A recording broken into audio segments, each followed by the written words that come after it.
Game changers 2025 IPL game changers కేవలం గేమ్కి మాత్రమే కాదు వాళ్ళ లైఫ్ని కూడా మార్చుకోగలిగే గేమ్ చేంజర్స్.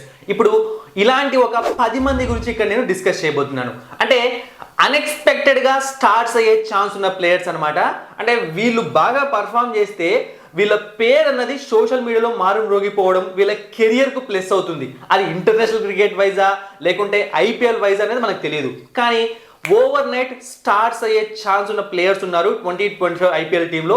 అలాంటి ఒక 10 మంది ప్లేయర్స్. సో వీళ్ళు మాత్రమే కాదు, ఇంకా కొంతమంది ఉంటారు. సో వాళ్ళని మీరు కామెంట్ సెక్షన్లో వాళ్ళ నేమ్స్ వాళ్ళ టీం పేరు కూడా కామెంట్ చేయండి.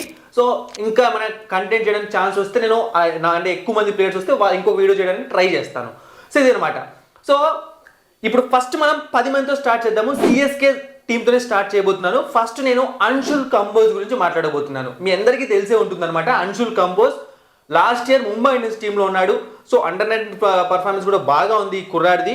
సో లాస్ట్ ఇయర్ మనోడికి 3 ఛాన్సెస్ వచ్చాయి. అంటే ఐపీఎల్లో 3 ఇన్నింగ్స్లో 2 వికెట్స్ తీసుకున్నాడు. యావరేజ్ కానీ ఎకానమీ కానీ పెద్దగా కనిపించట్లేదు.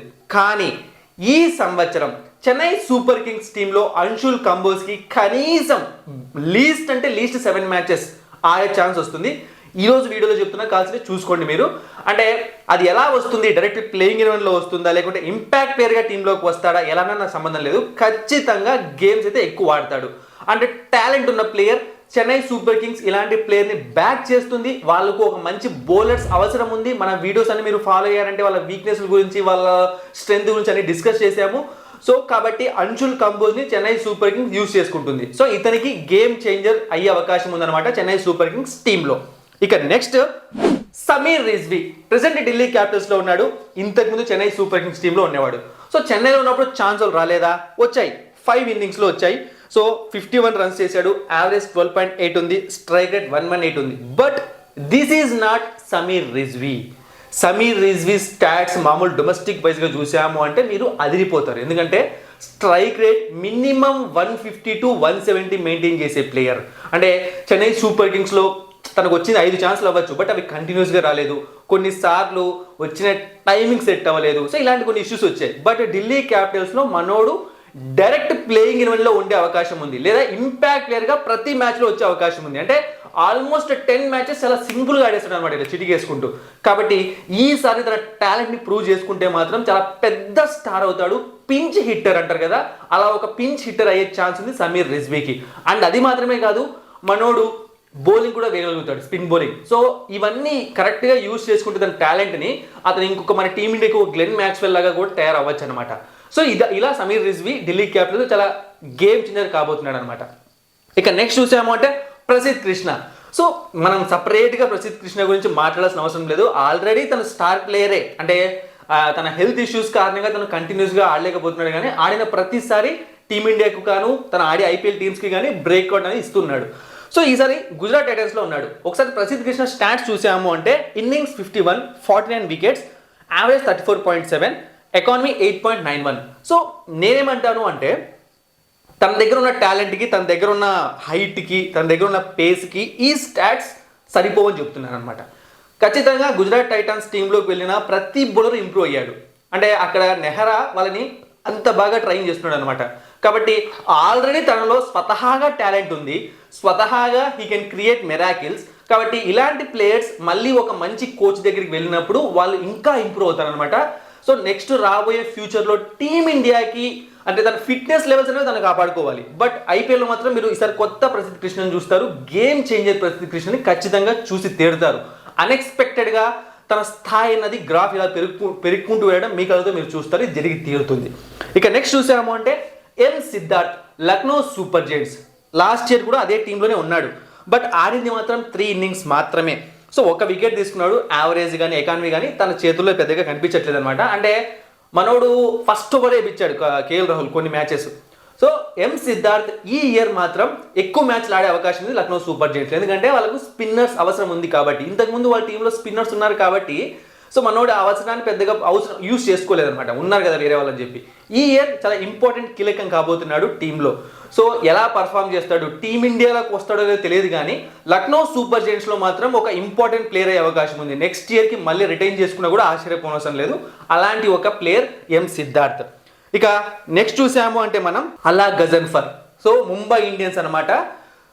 ఆఫ్ఘనిస్తాన్ నుంచి వచ్చిన ప్రతి బౌలరు, స్పిన్ బౌలరు, వాళ్ళ పేర్లు మనకు గుర్తుండిపోయేలా వాళ్ళు బౌలింగ్ చేస్తూ ఉంటారు. సో మనకు ఫస్ట్ ఆఫ్ఘనిస్తాన్ అంటేనే మనకు గుర్తొచ్చేది రషీద్ ఖాన్. సో ఇక తర్వాత ఎవరినైనా తీసుకోండి, మీకు మీరు ఇప్పుడు నేను చెప్తున్నప్పుడు నేను చెప్పట్లేదు, పేరు కావాలని చెప్పట్లేదు. సో వాళ్ళవన్నీ మీకు తిరుగుతూ ఉంటాయి అనమాట. అలాంటి ఒక ప్లేయర్ అవ్వబోతున్నాడు అల్లా గజన్ఫర్. ఎందుకంటే జస్ట్ 18 ఇయర్స్ ఈ ప్లేయర్కి. వెళ్ళింది అల్లా టప్పా టీంలోకి కాదు, ముంబై ఇండియన్స్ టీంలోకి. సో ముంబై ఇండియన్స్ టీంలో వాళ్ళకున్న ప్రాబ్లం ఏంటి, గత కొన్ని సంవత్సరాలుగా వాళ్ళు ఇబ్బంది పడుతుంది స్పిన్ బౌలింగ్తో. అంటే పీయూష్ వాళ్ళని యూజ్ చేశారు, ఇంకా వేరే వాళ్ళని యూజ్ చేశారు. బట్ ఒక యంగ్ ప్లేయరు, బాగా పర్ఫామ్ చేసే ప్లేయర్ వస్తే వాళ్ళు అతన్ని కంటిన్యూ చేయాలని వెతుకుతున్నారు. సో ఇప్పుడు అలాంటి టాలెంట్ ఒకటి వాళ్ళకి దొరికింది. ఆ ఆపర్చునిటీని అల్లా గజన్ఫర్ యూజ్ చేసుకోవాలన్నమాట. చేసుకున్నాడంటే మాత్రం ముంబై ఇండియన్స్ టీంలో పాతుకుపోతాడు. ఇప్పుడు రషీద్ ఖాన్ ఎలా అయితే ఐపీఎల్లో ఒక పేరు తెచ్చుకున్నాడో, నూర్ అహ్మద్ ఎలా అయితే పేరు తెచ్చుకుంటున్నాడో, అలా ఇప్పుడు ఈ కుర్రాడికి ఛాన్స్ ఉందన్నమాట. 18 ఇయర్స్ మాత్రమే ఈ కుర్రాడికి. ఎలా యూజ్ చేసుకుంటుందో చూడాలి ముంబై ఇండియన్స్ టీం. ఇక నెక్స్ట్ నేహాల్ వదేరా పంజాబ్ కింగ్స్లోకి వెళ్ళాడు. సో ఇంతకుముందు ముంబై ఇండియన్స్ టీంలో ఉన్నాడు. తన స్టాట్స్ చూసాము అంటే ముంబై ఇండియన్స్లో చాలా కాలం ఉన్నాడు. 16 ఇన్నింగ్స్ మాత్రమే ఆడాడు. Runs 350, average 23.3, strike rate 140. ఎలాంటి ప్లేయరు నేను మళ్ళీ కొత్తగా చెప్పాల్సిన అవసరం లేదు, మీ అందరికీ తెలుసు నేహాల్ వదేరా గురించి. సో చాలా అంటే చాలా టాలెంట్ ఉన్న ప్లేయర్ అనమాట. ఈ పంజాబ్ కింగ్స్లో ముంబై ఇండియన్స్లో ఉన్నప్పుడు అప్పుడప్పుడు టీంలోకి రావడం కాదు, ఖచ్చితంగా ప్రతి మ్యాచ్, ఎవ్రీ మ్యాచ్ ప్లేయింగ్ 11లో ఉంటాడు. ఎవ్రీ మ్యాచ్ ఇంపాక్ట్ ప్లేయర్ కాదు, ప్లేయింగ్ 11లోనే ఉండే అవకాశం ఉంది. సో నేహాల్ వదేరా ఈసారి తన టాలెంట్ని కరెక్ట్గా ప్రదర్శిస్తే ఇండియా టీంలోకి దూసుకొని వస్తాడనమాట. ఎందుకంటే పిన్స్ హిట్టర్ అని చెప్పొచ్చు. అండ్ గేమ్ని ఏమంటారు మధ్యలో కంట్రోల్ చేస్తారు కదా, ఇన్నింగ్స్ని ఏమంటారు యాంకర్ ఇన్నింగ్స్ ఆడుతూ ఉంటాడు. ఇలాంటి చాలా డిఫరెంట్ టైప్ ఆఫ్ క్వాలిటీస్ ఈ ప్లేయర్లో ఉన్నాయి. నేహాల్ వదేరా ఖచ్చితంగా టీమిండియాకు ఫ్యూచర్ స్టార్ అయ్యే ప్లేయర్స్ ఉన్న క్వాలిటీస్ ఉన్న ప్లేయర్ అనమాట. సో చూద్దాం ఏం జరుగుతుందో పంజాబ్ కింగ్స్లో. ఇక నెక్స్ట్ క్వెన్ ఎంబాకా. సో రాజస్థాన్ రాయల్స్లోకి వెళ్ళాడు. సో లాస్ట్ ఇయర్ కూడా ఐపీఎల్లో ఉన్నాడు, కానీ ఎవ్వరికి తను గుర్తుంటాడు. బేసిక్గా ఇప్పుడు కూడా పెద్దగా మన ఇండియా పైన పెద్దగా ఆడింది లేదు కాబట్టి మన వాళ్ళకి ఎవరికి పెద్దగా పేరు గుర్తురాదేమో, చాలా మంది గుర్తురాదు అనమాట. అంటే ఎక్కువగా క్రికెట్ని ఫాలో అయ్యే వాళ్ళు తెలిసి ఉంటుంది. ఈ మధ్య కాలంలో ఇంకా ఎక్కువ బాగా తెలిసి ఉంటుంది. మన టెలిగ్రామ్ ఛానల్ ఎవరైనా ఫాలో అవుతుంటే వాళ్ళకు కూడా తెలిసే ఉంటుంది. ఎందుకు అంటే ఈ కుర్రాడు, ఇతనికి కూడా 18 ఇయర్స్, మేబీ ఐపీఎల్ టైంకి 19 అవ్వచ్చేమో. సో ఈ కుర్రాడు ప్రెసెంట్ ఒక సెన్సేషన్ క్రియేట్ చేస్తున్నాడు సౌత్ ఆఫ్రికాలో. సూపర్గా బౌలింగ్ చేస్తున్నాడు. లాస్ట్ ఇయర్ ఐపీఎల్ వచ్చిన టైంకి పాపం ఏజ్ తక్కువ, ఎక్స్పీరియన్స్ లేదు. అండ్ అదే టైంలో ముంబై ఇండియన్స్ కూడా కొంచెం లోలో ఉంది. ఆ టీం కూడా, ఆ టీంలో పర్ఫార్మెన్స్ చాలా మంది లోలో ఉన్నారు. సో అవన్నీ కొంచెం ఇబ్బంది పెట్టాయన్నమాట. అందుకే ఆడింది కొన్ని ఇన్నింగ్స్లో పెద్దగా వికెట్స్ ఏం తీసుకోలేదు. పెద్ద స్టాట్స్ చూసాము అంటే యావరేజ్ కూడా ఎక్కువ ఏం లేదు, కనిపించదు. కానీ రాజస్థాన్ రాయల్స్ టీంలో, రాజస్థాన్ రాయల్స్ అనగానే మనకు ఎప్పుడు ఫాస్ట్ బౌలర్స్ అన్న వాళ్ళు బయటకు వస్తూ ఉంటారు, మంచి మంచి ఫాస్ట్ బౌలర్స్. సో గ్రూమ్ చేస్తూ ఉంటుంది వాళ్ళు కూడా. సేమ్ ఇప్పుడు గుజరాత్ టైటన్స్ ఎట్లో రాజస్థాన్ రాయల్స్ కూడా అట్లే యంగ్ ప్లేయర్స్ని. సో ఖచ్చితంగా క్వెన్ ఎంబాకా ఇప్పుడున్న ఫామ్తో కంటిన్యూ అయ్యి ఐపీఎల్లోకి వచ్చి బాగా పర్ఫామ్ చేస్తే చాలా పెద్ద స్టార్ బౌలర్ కగిసో రబాడా లాగా అలా అవకాశం ఉంది. సౌత్ ఆఫ్రికా ప్లేయర్ అనమాట. చాలా అద్భుతమైన టాలెంట్ ఉన్న ప్లేయర్. లాస్ట్ ఇయర్ పర్ఫామ్ చేస్తాను అనుకున్నారు, బట్ చెప్పే కదా చాలా అనివార్య కారణాల వల్ల తను ముంబై ఇండియన్స్లో ఎక్కువ మ్యాచ్లు ఆడలేకపోయాడు, ఆ ప్రెజర్ని తీసుకోలేకపోయాడు. బట్ రాజస్థాన్ రాయల్స్లో ఆ ప్రెజర్ ఉండదు కాబట్టి తను ఖచ్చితంగా బాగా పర్ఫామ్ చేసే ఛాన్స్ ఉంది. రాజస్థాన్ రాయల్స్కి తన లైఫ్కి గేమ్ చేంజర్ అయ్యే అవకాశం ఉంది 2025. ఇక నెక్స్ట్ జాకబ్ బెథల్, ఆర్సీబీ.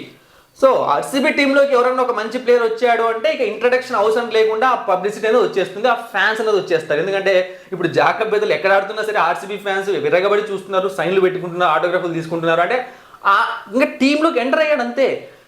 అలా ఎందుకు వచ్చింది అంత ఫేమస్ అయ్యాడు అంటే తనలో ఆ టాలెంట్ ఉంది, తను అలాంటి ప్లేయర్ కాబట్టి. సో T20 స్టాట్స్ ఐపీఎల్లో ఫస్ట్ టైం వస్తున్నాడు అనమాట. T20 స్టాట్స్ చూసామంటే 45 innings, 841 runs, average 22.7, strike rate 134.8. So ఈ సంవత్సరం ఎన్ని మ్యాచ్లు ఆడతాడు ఆర్సీబీకి. బేసిక్గా జాకబ్ బెథల్ ఒక మంచి ప్లేయరే, టాలెంట్ అన్న ప్లేయరే, కానీ క్వశ్చన్ మార్క్ పెట్టుకోండి. తనకు ఎన్ని ఛాన్స్లు వస్తే మనం ముందే చెప్పలేము. ఎందుకంటే ఓవర్సీస్ కాంబినేషన్స్ రూపంలో వాళ్ళ టీంలో కొన్ని ఇష్యూస్ జరిగే ఛాన్స్ ఉందన్నమాట. ఆ ఇష్యూస్ ప్రకారం చూసుకున్నామంటే తను నంబర్ ఆఫ్ మ్యాచెస్ ఎక్కువ ఆడే ఛాన్స్ లేదు, బట్ ఖచ్చితంగా ఛాన్స్ అయితే వస్తాయి. అండ్ అలాగే తను బాగా పర్ఫామ్ చేస్తే ఆర్సీబీ కూడా బ్యాక్ చేసే ఛాన్స్ ఉందన్నమాట. ఎందుకంటే యంగ్ ప్లేయర్ కాబట్టి ఇలాంటి ప్లేయర్స్ బాగా పర్ఫామ్ చేసినప్పుడు వాళ్ళు పెట్టుకుంటారు అలానే ఫ్యూచర్ కోసం. సో చూద్దాం మరి జాకబ్ బెథల్ గేమ్ చేంజర్ అవుతాడా అవాడా ఆర్సీబీకి కూడా. ఎందుకంటే సూపర్గా పర్ఫామ్ చేసినాడు. ఈ మధ్య కాలంలో ఆడిన ఇంటర్నేషనల్ మ్యాచెస్లో కూడా అన్నింటిలో డెబ్యూ చేసుకుంటూ వస్తున్నాడు.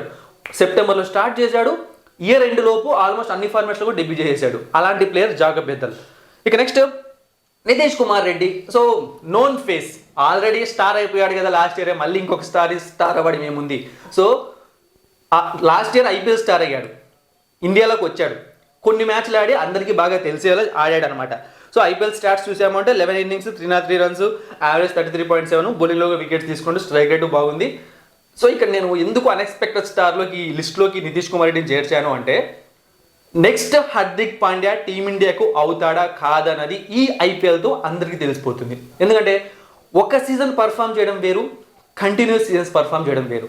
నితీష్ కుమార్ రెడ్డి పర్ఫామ్ చేసి తీరుతాడు, కానీ కన్సిస్టెన్సీ, ఇప్పుడు లాస్ట్ ఐపీఎల్ ఎలా ఆడాడో అలా ప్రతి మ్యాచ్ ఆడి టీమిండియాకు ఇంకొక హార్దిక్ పాండ్యా, ఇప్పటికీ ద బెస్ట్ ఆల్రౌండర్ అంటున్నారు తప్పితే హార్దిక్ పాండ్యాకు రీప్లేస్మెంట్ అనట్లేదు. అది ఈ సీజన్ మనకు తెలిసిపోతుంది అనమాట, నితీష్ కుమార్ రెడ్డికి ఇండియా టీంలో ఎంత ఫ్యూచర్ ఉంటుంది అని చెప్పి. సో అందుకే ఈ లిస్ట్లో చేర్చాను. నితీష్ కుమార్ రెడ్డి ఎలా ఆడతాడని చెప్పి వెయిట్ చేస్తున్నాను నేను కూడా, చూద్దాం ఎలా ఆడతాడు. నాకు తెలిసి ఖచ్చితంగా సూపర్ హిట్ అయ్యే అవకాశం ఉంటుంది. సో జరుగుతుంది అనిపిస్తుంది. ఇక next Raghuvanshi, KKR team. So చూడ్డానికి కుర్రాడు చాలా సన్నగా ఉంటాడు అనమాట, చాలా అద్భుతమైన ప్లేయర్, చాలా టాలెంట్ ఉన్న ప్లేయర్. లాస్ట్ ఇయర్ కేకేఆర్ తరఫున 7 innings ఆడితే 163 runs. సో స్ట్రైక్ రేట్ చూడండి ఇక్కడ మీరు 155.2 ఉంది. సో ఈ రఘువంశీ అన్న ప్లేయర్లో ఉన్న ఒక సపరేట్ యూనిక్ క్వాలిటీ ఏంటి అంటే, మనోడి స్ట్రోక్ ప్లే భలే ఉంటుందన్నమాట. అంటే ఆ స్ట్రోక్ ప్లే అంటే ఆడే విధానం అవ్వచ్చు, షార్ట్స్ ఎంచుకునే విధానం అవ్వచ్చు, ఎక్కడ కొట్టాలి, గ్యాప్స్ చూసుకోవాలా, లేకుంటే మనం భారీ షాట్ ఆడాలా కరెక్ట్ టైంలో, సో ర్యామ్ షాట్లు అవ్వచ్చు, అన్ని డిఫరెంట్ టైప్ ఆఫ్ షాట్స్ ఖచ్చితంగా కరెక్ట్గా యూస్ చేసుకొని బాగా ఆడితే మనోడు యూస్ చేసుకోవాలి, కేకేఆర్ వాళ్ళు యూస్ చేసుకోవాలి. రెండూ జరిగితే మనకు ఇంకొక సూర్యకుమార్ యాదవ్ దొరికినట్టే అవుతుంది టీమిండియాకు. సో అన్ఎక్స్పెక్టెడ్గా తన కెరియర్ని మలుపు తిప్పుకునే ఒక ఛాన్స్ ఈ సంవత్సరం ఈ కుర్రాడికి రాబోతోంది. సో ఇంకా ఎక్కువ ఇంప్రూవ్ అవుతాడు. నేను ఎక్స్పెక్ట్ చేసినట్టు ప్రైజ్ అయితే రాలేదు రఘువంశీకి. ఈ ఇయర్ తనకు ఆ ఛాన్స్, అంటే ఫస్ట్ ఇయర్ చూశారనమాట, ఏదో ఫ్లో అనుకున్నారు. సో ఆ ఫ్లో కాకుండా ఈ ఇయర్ బాగా ఆడాలి. చూద్దాం ఏం జరుగుతుందో. సో ఈ 10 మంది అనమాట నేను అనుకున్నాను, ఖచ్చితంగా ఈ ఇయర్ 10 మంది కూడా బాగా పర్ఫామ్ చేసే ఛాన్స్ ఉంది, బాగా పర్ఫామ్ చేసే అవకాశం రాబోతోంది. మరి ఇలాంటి ప్లేయర్స్ ఇంకా ఎవరైనా ఉన్నారా మీకు తెలిసిన వాళ్ళు కామెంట్ సెక్షన్లో కామెంట్ చేయండి. అలాగే తెలుగు బస్ టెలిగ్రామ్ ఛానల్లో జాయిన్ అవ్వండి, డిస్క్రిప్షన్ బాక్స్లో లింక్ ఉంది. Thank you for watching and supporting మీ. మరిన్ని ఇంట్రెస్టింగ్ వీడియోస్ కోసం సబ్స్క్రైబ్ చేయడం మర్చిపోకండి.